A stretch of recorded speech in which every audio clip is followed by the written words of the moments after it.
యల్లంపేట్ municipality నూతన chairperson గా శ్రీదేవి రమేష్ పదవి బాధ్యతలు స్వీకరించారు. మున్సిపల్ కమిషనర్ స్వామి నాయక్ ఆధ్వర్యంలో మున్సిపల్ కార్యాలయంలో నిర్వహించిన కార్యక్రమంలో ఆమె అధికారికంగా బాధ్యతలు చేపట్టారు. ఈ సందర్భంగా కమిషనర్ స్వామి నాయక్ చైర్పర్సన్ శ్రీదేవి రమేష్ కు పుష్పగుచ్చం అందించి అభినందనలు తెలిపారు. అనంతరం మున్సిపల్ సిబ్బంది, కౌన్సిలర్లు శుభాకాంక్షలు తెలియజేశారు. చైర్పర్సన్ శ్రీదేవి రమేష్ మాట్లాడుతూ పట్టణ అభివృద్ధికి కట్టుబడి పనిచేస్తానని తెలిపారు. పారిశుద్ధ్యం, తాగునీరు, రహదారులు వంటి ప్రాథమిక సమస్యల పరిష్కారానికి ప్రాధాన్యత ఇస్తామని పేర్కొన్నారు. ప్రజల సహకారంతో యల్లంపేట్ మున్సిపాలిటీని ఆదర్శ పట్టణంగా తీర్చిదిద్దేందుకు కృషి చేస్తానని అన్నారు.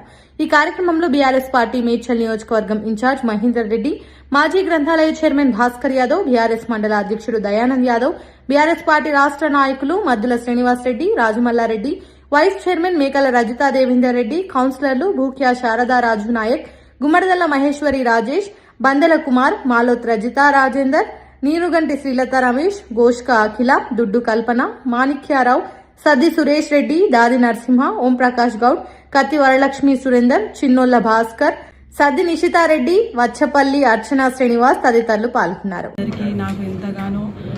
నాకు అంతగానో హెల్ప్ చేసిన మన కేసీఆర్ సార్కి, మల్లారెడ్డి సార్కి, మహేందర్ సార్కి అందరికీ పేరు పేరున నా కృతజ్ఞతలు. నాకు ఈ అవకాశం ఇచ్చినందుకు ప్రజలందరికీ నాపై విశ్వాసం చూపి నాకు పదవిని అందించినందుకు అందరికీ నా కృతజ్ఞతలు. నేను అందరితో 24 వార్డ్ కౌన్సిలర్తో కలిసిమెలిసి ఉన్నాను. అందరం కలిసి మన గ్రామాన్ని మనమే అభివృద్ధి చేసుకోవాలి.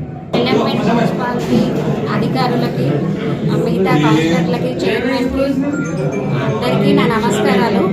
మన యల్లంపేట్ మున్సిపాలిటీ అభివృద్ధికి అందరం 24 మంది కౌన్సిలర్లతో అభివృద్ధి చేస్తామని చెప్పేసి చైర్మన్తో సహా నేను కూడా మాటిస్తున్నాను. ముందుగా ప్రతి విలేజ్లో బస్సు ప్రాబ్లం ఉంది. బస్సు ఒకటి, వాటర్ ఒకటి, డ్రైనేజ్ ఒకటి, వీధి లైట్లు ఒకటి. ఇవి మొత్తం కంప్లీట్ చేస్తే విలేజ్లు అన్నీ డెవలప్ అవుతాయి. అందరం కలిసికట్టుగా యల్లంపేట్ మున్సిపాలిటీకి అభివృద్ధికి తోడ్పడదాం.